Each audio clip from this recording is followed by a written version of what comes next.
السلام علیکم۔ City public library مسجد شاہگل کے اس چینل سے میں محمد جاوید آپ تمام سامعین کا خیر مقدم کرتا ہوں، استقبال کرتا ہوں اور آپ لوگوں سے گزارش کرتا ہوں کہ اس چینل کو لائک، سبسکرائب اور زیادہ سے زیادہ شیئر کیجیے تاکہ اس میں دی ہوئی انفارمیشن زیادہ سے زیادہ لوگوں تک پہنچ سکے اور زیادہ سے زیادہ لوگ اس سے مستفید ہو سکیں۔ رسوم دہلی، مقدمہ، حصہ سویم، کچھ رسم و رواج کے بارے میں۔ ہندوستان کی موجودہ تہذیب اور رسم و رواج کی داستان ہزاروں سال پر پھیلی ہوئی ہے۔ دنیا کی مختلف نسلوں، مذہبوں اور تہذیبوں سے تعلق رکھنے والے لوگ مختلف زمانوں میں ہندوستان آتے رہے ہیں۔ ان میں سے بیشتر لوگوں نے تو اس طرح مستقل سکونت اختیار کر لی کہ ان کی نسلیں اور تہذیبی انفرادیت ہی ختم ہو گئی ہے، اور بعض لوگ طویل عرصے تک یہاں رہ کر اپنے وطن واپس چلے گئے۔ ہندوستانی تہذیب کی شکل اور اسے پروان چڑھانے میں ان سبھی نے اہم رول ادا کیا۔ جغرافیائی خصوصیات کی بنا پر غیر منقسم ہندوستان دنیا کا منفرد ملک ہے۔ رقبے کے اعتبار سے دنیا کا سب سے بڑا ملک، شمال میں ہمالیہ کے اونچے اونچے پہاڑ، مشرق میں خلیج بنگال، جنوب میں بحیرہ ہند اور مغرب میں بحیرہ عرب۔ گویا باقی دنیا سے الگ تھلگ ہندوستان ایک ایسا زراعتی ملک ہے جہاں گرم، سرد، مرطوب اور خشک غرض ہر طرح کے آب و ہوا موجود ہیں۔ قطب شمالی کی آب و ہوا کو چھوڑ کر دنیا کی کوئی آب و ہوا ایسی نہیں ہے جو ہندوستان کے کسی نہ کسی علاقے میں موجود نہ ہو۔ زمین زرخیز، ہمالیہ کے پہاڑی علاقے، صحرائے ہند کی ریتیلی زمین، زرخیز میدان، طویل و عریض میدان مرتفع، ساحلی علاقے، جزیرے، ہر طرح کی پیداوار اور خام و مواد موجود۔ اسی لیے ہزاروں برس سے مختلف نسلوں کے قافلے زرخیز زمین کی تلاش میں اس سرزمین پر اترتے رہے اور بیرونی حملہ آور ہوس زر میں اس زمین کو رونتے رہے۔ کہا جاتا ہے کہ ہندوستان کے قدیم ترین باشندے نگرائٹ تھے۔ یہ افریقہ کے کچھ قبائل تھے جو ترک وطن کر کے زرخیز زمینوں کی تلاش میں ہندوستان آئے تھے۔ ان کے افریقی قبائل کے کچھ نشانات اب بھی انڈمان کے جزیروں میں موجود ہیں۔ ان کے بعد فلسطین سے وہ قبائل آئے جنہیں پروٹو آسٹریلیائٹ کہا جاتا ہے۔ ان قبائل نے ہندوستان کے علاوہ سیلون، برما اور ملایا کا بھی رخ کیا اور ان علاقوں میں آباد ہوئے۔ ان کے بعد عراق کے راستے بحیرہ روم کے وہ قبیلے ہندوستان آئے جنہیں آسٹرک کہا جاتا ہے۔ اب تک ہندوستان میں جتنے قبیلے آئے ان کے بارے میں ہماری معلومات بہت محدود ہے۔ ہمارے لیے یہ بتانا بہت مشکل ہے کہ ہندوستان کب آئے اور ہندوستان کے کن کن علاقوں میں آباد ہوئے۔ ان محدود ترین معلومات کی بڑی وجہ یہ ہے کہ ہندوستان کے کسی حصے میں ان قبیلوں کی تہذیب اور تمدنی آثار موجود نہیں ہیں۔ یا تو یہ قبیلے تہذیب کے بہت ہی ابتدائی مراحل میں تھے یا ان کے تہذیبی آثار دست برد زمانہ کی نظر ہو گئے۔ انہوں نے ہندوستان کی زیر تشکیل تہذیب کو ضرور متاثر کیا ہوگا۔ ان قبیلوں کے بعد جو لوگ ہندوستان میں زرخیز زمینوں کی تلاش میں یا حملہ آور کی حیثیت سے آئے، ان میں دراوڑی، آریہ، مسلمان اور انگریز اس نقطۂ نظر سے اہم ہیں کہ ان میں سے دراوڑیوں نے ہندوستان میں ایک زبردست تہذیب تمدن کی بنیاد رکھی اور باقی نسلیں اپنے ساتھ ترقی یافتہ تہذیب لے کر ہندوستان آئیں اور ہندوستانی تہذیب کو متاثر کرنے میں کامیاب ہوئیں۔ آریہ اور مسلمان یہاں کی تہذیب و تمدن میں ضم ضرور ہوئے، لیکن ان دونوں ہی نے ہندوستانی تہذیب کو اتنا متاثر کیا کہ اسے صحیح معنوں میں مشترکہ تہذیب کہا جا سکتا ہے۔ دراوڑی نسل کے قبیلے بحیرہ روم اور ایشیائے کوچک کے باشندے تھے۔ تقریباً 3500 قبل مسیح انہوں نے ہندوستان کو اپنا وطن بنایا۔ یہ لوگ پنجاب اور سندھ کے علاقوں، ہڑپا اور موہنجودارو میں آباد ہوئے۔ دراوڑیوں کے بارے میں ماہرین کے قول کے مطابق جدید ترین نظریہ یہ ہے کہ یہ لوگ بحیرہ روم کے قریب اجوار کی نسل سے تعلق رکھتے تھے۔ اپنے آبائی وطن سے نکل کر یہ لوگ کافی عرصے تک عراق میں رہے اور پھر بلوچستان ہوتے ہوئے ہندوستان پہنچے۔ سندھ اور گنگا کی وادیاں بہت زرخیز تھیں، اس لیے یہ ان وادیوں میں آباد ہو گئے۔ دراوڑی مختلف گروہوں میں اور مختلف زمانوں میں ہندوستان آئے۔ ان کے وہ 4 گروہ جو کنڑی، تمل اور ملیالم زبانیں بولتے تھے، تہذیبی اور تمدنی اعتبار سے بہت زیادہ ترقی یافتہ تھے، اور گروہوں کا تو پتہ نہیں چلتا، لیکن یہ 4 گروہ آج بھی جنوبی ہندوستان میں باقی ہیں، اور ان کی زبانوں کا شمار ہندوستان کی قدیم ترین زبانوں میں ہوتا ہے، اور ہندوستان کی جدید زبانوں میں بھی ترقی یافتہ شمار ہوتی ہیں۔ ہندوستان کی تہذیب و تمدن کی بنیاد دراوڑیوں ہی نے رکھی۔ اپنے عہد میں دراوڑی تہذیب دنیا کی سب سے زیادہ ترقی یافتہ تہذیبوں میں شمار ہوتی ہے۔ اس کا سب سے بڑا ثبوت ہڑپا اور موہنجو داڑو ہیں۔ جس تہذیب نے ہندوستان میں ہڑپا اور موہنجو داڑو کو تخلیق کیا، وہ ہندوستان سے عراق، عرب ساحل، ایجین اور مصر تک پھیلی ہوئی تھی۔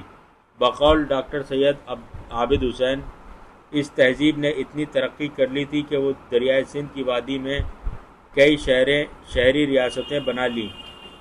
وادی سندھ اور اس کے آس پاس کے علاقوں میں جو صوبہ سرحد سندھ اور بلوچستان کے پاکستانی صوبوں پر مشتمل ہے، اسی تہذیب کے نمونے موجود ہیں۔ پچھلے دنوں جو کھدائیاں ہوئی ہیں، ان سے اندازہ ہوتا ہے کہ یہ تہذیب مشرقی پنجاب، مغربی یوپی اور راجپوتانے تک پھیلی ہوئی تھی۔ صدیوں بعد اس تہذیب کا زوال ہوا۔ جنگلی قبیلوں نے شمال اور شمالی مغربی ہندوستان سے دراوڑیوں کو نکال دیا اور وادی سندھ پر قابض ہو گئے۔ کچھ عرصے بعد آریہ ہندوستان آئے۔ یہ کون لوگ تھے؟ کہاں سے ہندوستان آئے اور کب ہندوستان آئے؟ یہ تمام سوال ابھی تک تحقیق طلب ہیں۔ بعض مورخین کا کہنا ہے کہ آریاؤں کا اصلی وطن وسط ایشیا کا خشک پہاڑی علاقہ تھا، جہاں جنگلات نہیں تھے۔ ہاں، درختوں کے جھنڈ ضرور تھے، اسی لیے انہیں اس علاقے کو چھوڑ کر زرخیز زمین کی تلاش میں نکلنا پڑا۔ ہند یورپی زبان کے قدیم ترین نمونوں کے تاریخی مطالعے سے اندازہ ہوتا ہے کہ ترک وطن کے کر کے آریہ پہلے کسی نشیبی دلدلی علاقے میں پہنچے۔ بقول سنیتی کمار چیٹرجی، ابتدائی ہند یورپ کے قدیم طبقات کے مطالعے سے جو ملکی قدرتی خصائص برآمد ہوتے ہیں، ان کا مصداق شمالی کرغیز کے میدان اور کوہ یوراں کے جنوبی اور مشرقی خطے ہو سکتے ہیں۔ اس طرح کارپیتھین سے بالٹک تک یورپ کے سطح میدان ایسے علاقے ہیں جو زبان کے مابعد معنوی اور لفظی سطحوں سے مستبد نئے ہند یورپی وطن کا مصداق پیش کرتے ہیں۔ شروع زمانے کے ہند یورپی میں بدیسی دخیل عناصر سے معلوم ہوتا ہے کہ ان کا تعلق ان سے مختلف تہذیب رکھنے والے علاقوں یعنی مغربی ایشیا، مصر اور ایجیائی یونان سے نہیں تھا، بلکہ میسوپوٹامیہ کے مسمیر اکادمی لوگوں سے تھا۔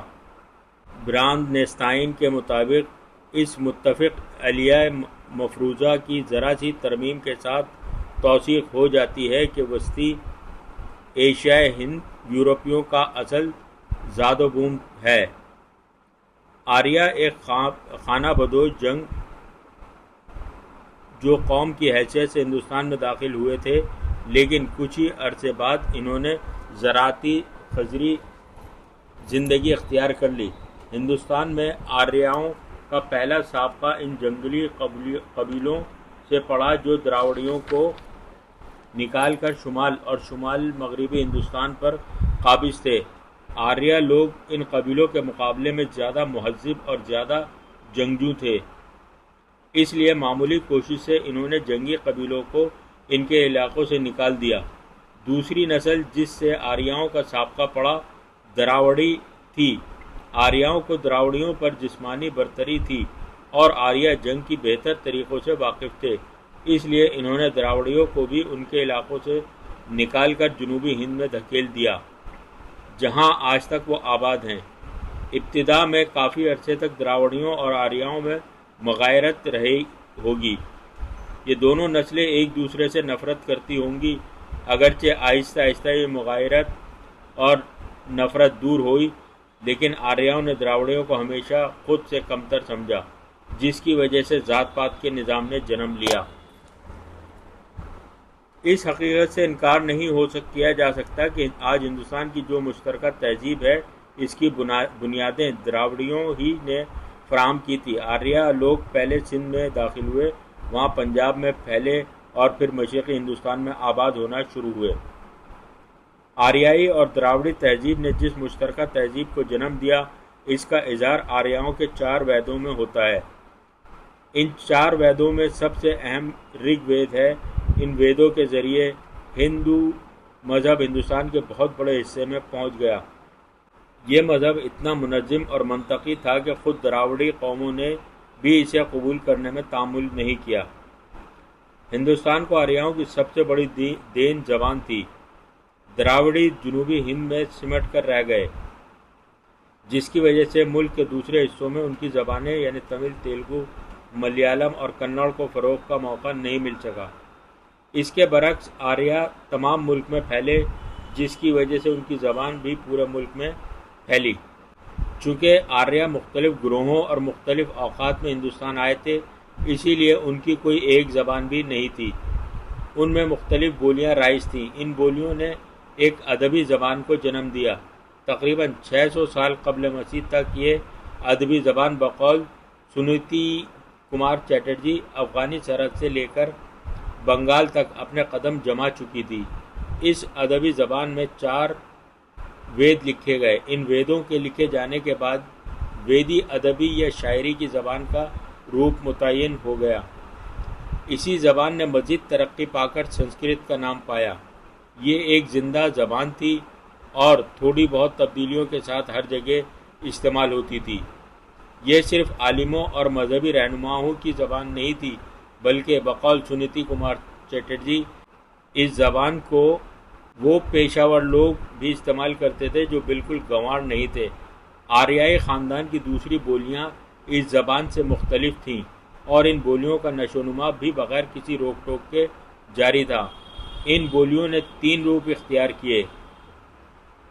نمبر 1 ادچیا شمالی مغربی زبان، نمبر 2 پراچیا شرقی زبان، نمبر 3 مدھیہ دیشی وسطی علاقے مشرق و مغرب کے درمیان کی زبان۔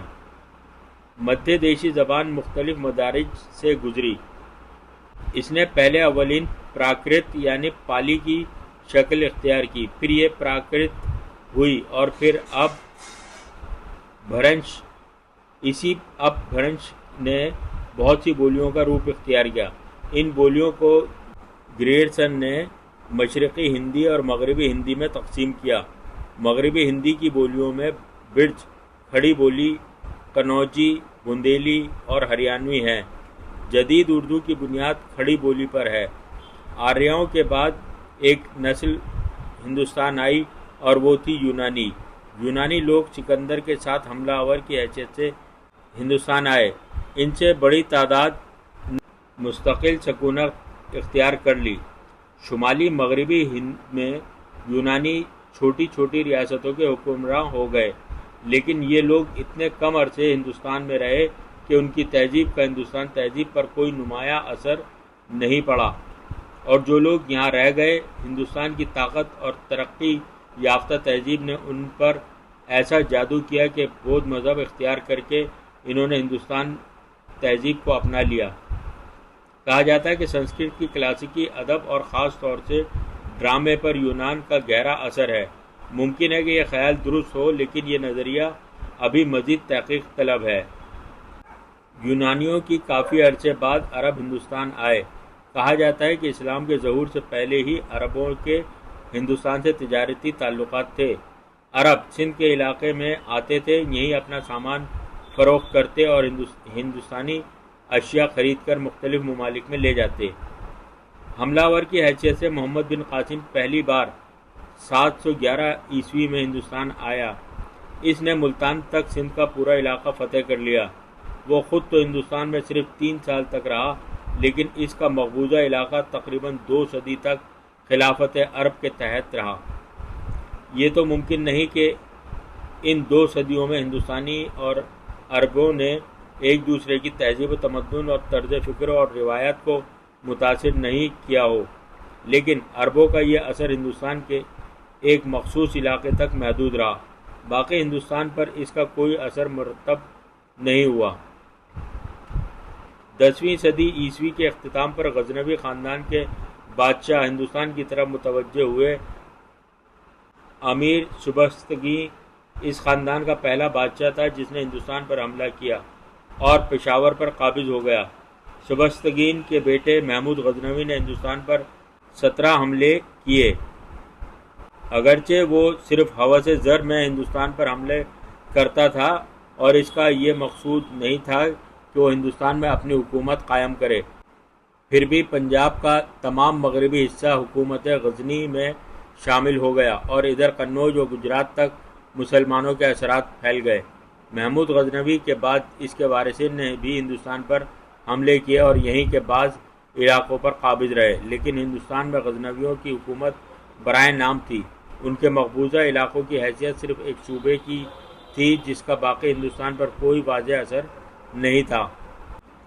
ہندوستان کا پہلا مسلمان فرما روا شہاب الدین محمد غوری تھا، جس نے 13ویں صدی عیسوی میں غزنوی خاندان کے مقبوضات پر اپنا قبضہ کیا، پشاور پر اپنا جھنڈا لہرایا اور سندھ سے دہلی تک تمام علاقہ فتح کر لیا۔ دوابے کے بہت بڑے علاقے پر قابض ہو گیا۔ غوری کے بعد خاندان غلام کا دور شروع ہوا اور قطب الدین ایبک اس کا بیٹا آرام شاہ اور پھر ایبک کا غلام شمس الدین التمش، پھر التمش کا بیٹا رکن الدین فیروز شاہ، پھر التمش کی بیٹی رضیہ سلطان اور پھر اس خاندان کے دوسرے افراد حکمران رہے۔ غلام خاندان کے بعد خاندان خلجی کے فرما روایان کا عہد شروع ہوا۔ خلجیوں کے بعد حکومت خاندان تغلق کے ہاتھ آئی اور پھر لودھی اور سید خاندانوں سے ہوتی ہوئی حکومت مغلوں کے ہاتھوں میں آئی۔ ہندوستان مسلمانوں کے مراسم بہت قدیم ہیں۔ 11ویں صدی عیسوی میں غزنویوں نے پنجاب اور ملتان پر قبضہ کر لیا تھا، لیکن ان فتوحات کا ہندوستانی معاشرے اور یہاں کی تہذیب پر کوئی خاص اثر نہیں ہوا۔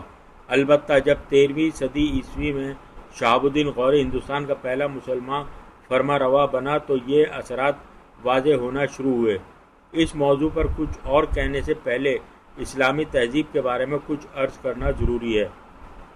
اسلام جب مکہ اور مدینے سے باہر نکلا تو اس کا واسطہ بہت سی ایسی تہذیبوں سے پڑا جو عرب تہذیب کے مقابلے میں زیادہ ترقی یافتہ اور زیادہ پیچیدہ تھیں۔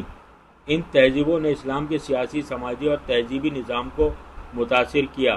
اس اجمال کی تفصیل یہ ہے کہ انسان کی زندگی میں بعض چیزیں ایسی ہیں جنہیں وہ مخصوص حالات میں چند لمحوں میں بدل سکتا ہے، لیکن بعض چیزیں ایسی بھی ہیں جنہیں پوری کوشش کے باوجود مکمل طور پر بدلنے پر وہ قادر نہیں ہے۔ مثلا مذہب اور وطن دونوں بدلے جا سکتے ہیں، اور انسانی تاریخ میں کروڑوں اور اربوں انسانوں نے ایسا کیا ہے، لیکن اس کی مثال بالکل نہیں ملے گی کہ کوئی فرد یا گروہ اپنی تہذیبی روایتوں سے یکسر دستبردار ہو گیا ہو۔ ہاں، ایسا ضرور ہوتا ہے کہ نئے حالات کے مطابق تہذیبی روایتیں تھوڑا سا رنگ روپ بدل لیتی ہیں۔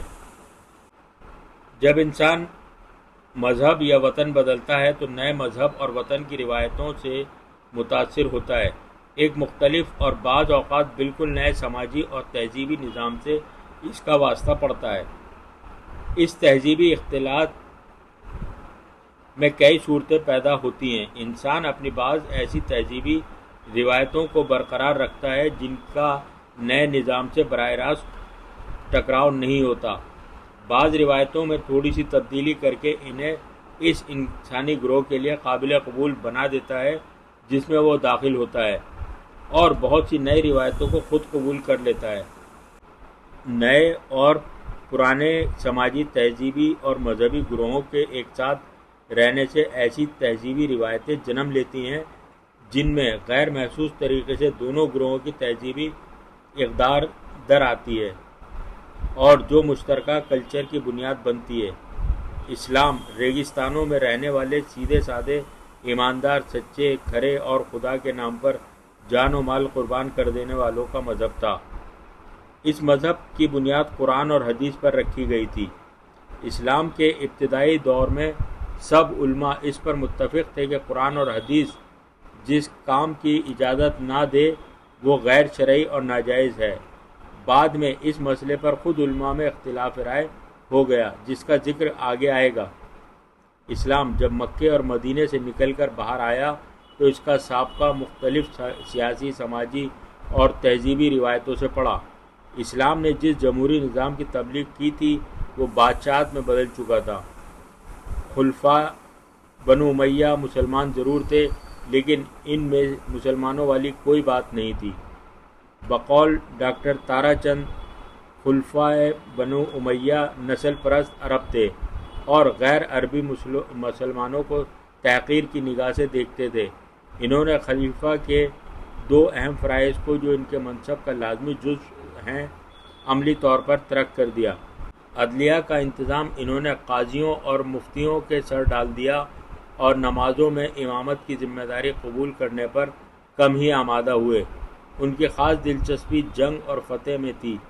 یہ دین سے ان کی بے نیازی ہی تھی جس کے نتیجے میں ایسے حالات رونما ہوئے جنہیں روح اسلام کے مطابق نہیں قرار دیا جا سکتا۔ بنو عباس، جنہوں نے بنو امیہ کو دائرہ اقتدار سے نکال کر باہر کیا، ہو سکتا ہے کہ انہوں نے مذہب کی طرف ظاہری ہمدردی کا مظاہرہ زیادہ کیا ہو، لیکن واقعہ یہ ہے کہ خلفائے راشدہ کے سادگی اور پرہیزگاری کی روایت سے اور زیادہ الگ ہوتے گئے۔ انہوں نے دربار کے آداب، خسروانہ زیبائش اور رسوم کے معاملے میں مشرقی سلطنت روما یعنی قیصر اور خانوادہ ساسان کسریٰ کے حکمرانوں کی وضع اختیار کر لی۔ تعیش کی زندگی اور ظاہری شان و شوکت نے ان کے اخلاق بگاڑ دیے۔ انہوں نے خلافت کو ایک موروثی عہدہ بنا دیا اور رفتہ رفتہ ان کا اقتدار اور اختیار ان کے مسلح ترکی محافظوں کے ساتھ میں منتقل ہو گیا۔ جزاک اللہ۔ اس کا مزید حصہ اگلے ایپیسوڈ جو کہ 4 ایپیسوڈ ہوگا انشاءاللہ اس میں پڑھا جائے گا۔